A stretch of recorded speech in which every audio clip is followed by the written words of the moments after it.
sanga tona emani amunjale beni nachoka ale mwana ulambo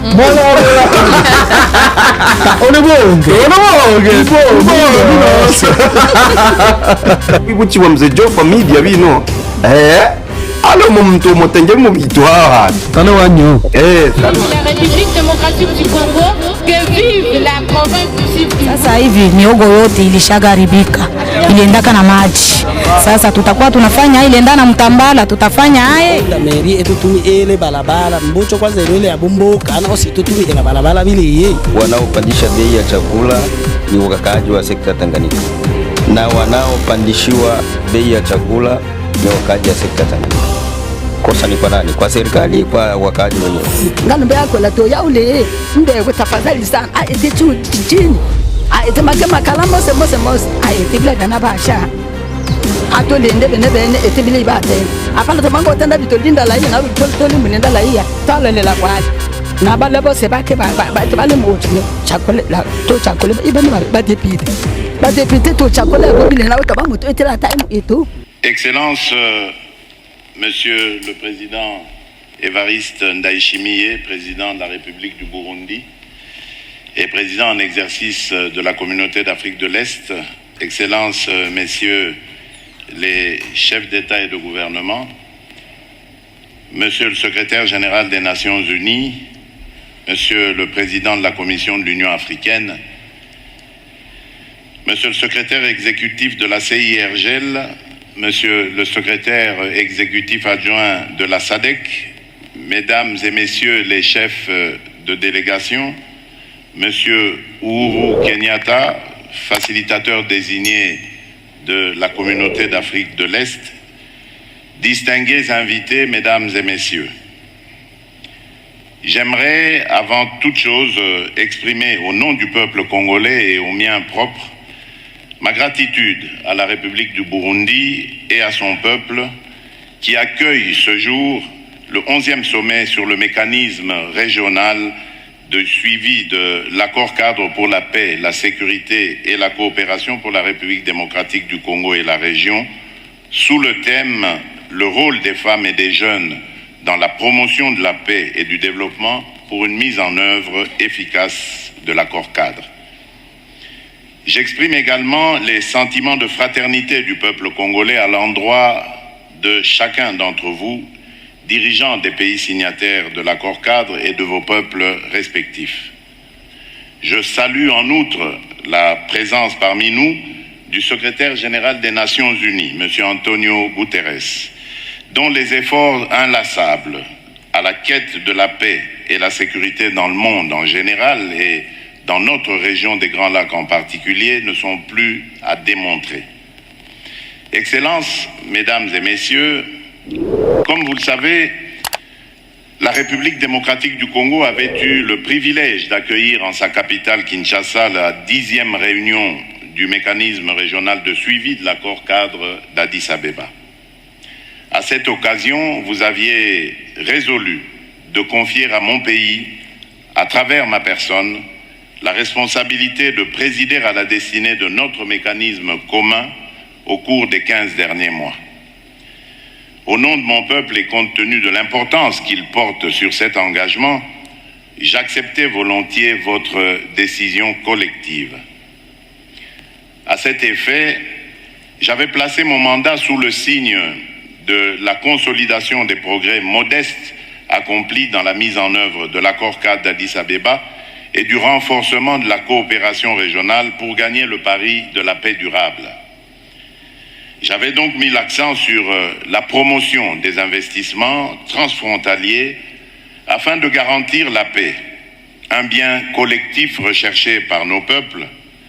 et relevé qu'il revenait à toutes les parties prenantes de se remobiliser pour redynamiser notre structure régionale de gouvernance du dit accord cadre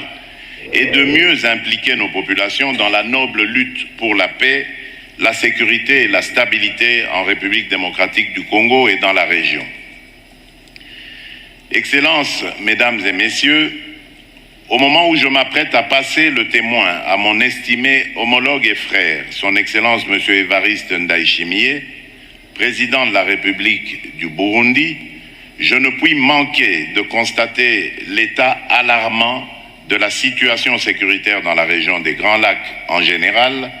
et dans l'est de la République démocratique du Congo en particulier. En effet, ces dernières semaines, le peuple congolais a une fois de plus été endeuillé par des tueries massives, notamment à Kizimba et à Kalega dans le Massissi, ainsi qu'à Kishiché dans le Rutshuru, dans la province du Nord Kivu, la faute à l'activisme des groupes armés et terroristes sévissant dans la région. Dans le même ordre d'idées, le regain de tension observé au Soudan, plus particulièrement à Khartoum, fait des victimes innocentes et des déplacés par milliers. En leur nom et en leur mémoire, je vous prie, s'il vous plaît, de bien vouloir nous lever et observer un petit moment de recueillement.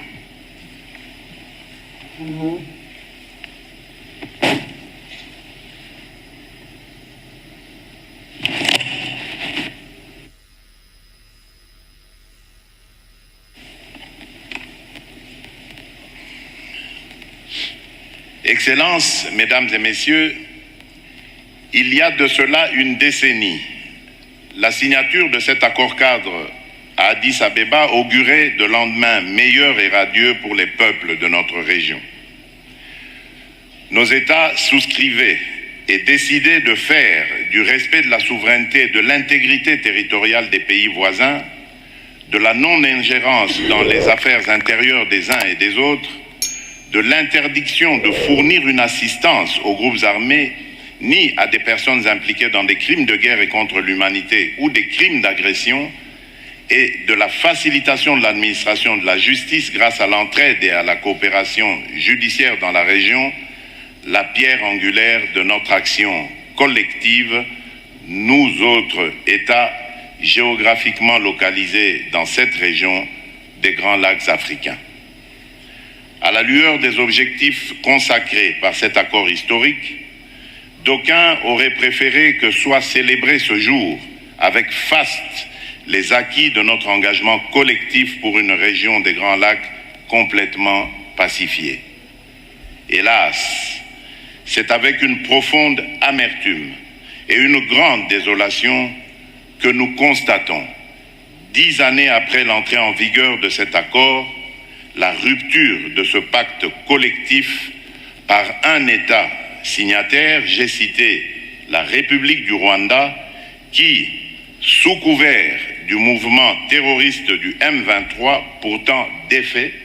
et qui l'a ressuscité, s'est donné la liberté d'agresser et d'envahir une partie de la province du Nord Kivu en République démocratique du Congo. Et ceci en totale violation de l'engagement régional numéro 3 de l'accord-cadre dont il est signataire, de même que les chartes des Nations Unies et de l'Union africaine dont il est partie prenante, le tout sur fond d'exploitation illégale de nos ressources naturelles. Cette attitude délibérée et plus d'une fois réitérée par un État signataire ne nous impose un choix tout autre que la revitalisation de cet accord tel que l'a notamment recommandé le Conseil de paix et sécurité de l'Union africaine lors de la 1140e session, le 17 février dernier, en marge du 26e sommet de l'Union africaine. Le contexte de la tenue de ce sommet nous commande donc de procéder à une évaluation lucide de ce qui aurait pu être fait, c'est-à-dire entreprendre une réflexion approfondie sur le chemin parcouru, dès lors que pour nos peuples, et le mien en particulier, nous sommes encore à la croisée des chemins. Ainsi donc,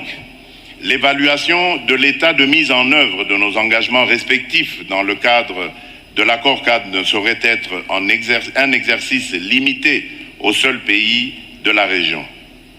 Celui-ci devrait, sans nul doute, également requérir l'implication d'autres partenaires ainsi que celle des institutions garantes. Excellences, Mesdames et Messieurs, je m'adresse à vous du haut de cette tribune au nom d'un peuple qui n'aspire qu'à la paix et à la sécurité pour lui et pour les autres peuples frères de notre région. C'est dans cette logique et suivant l'esprit et la lettre de l'accord-cadre d'Addis Abeba que j'avais lancé dans le cadre du processus de Nairobi, initié sous l'égide de la communauté d'Afrique de l'Est, un appel à tous mes frères et sœurs congolais constitués en groupes armés à venir sous l'arbre à palabres afin de définitivement faire taire les armes et donner enfin une chance à notre désir commun de reconstruire notre pays.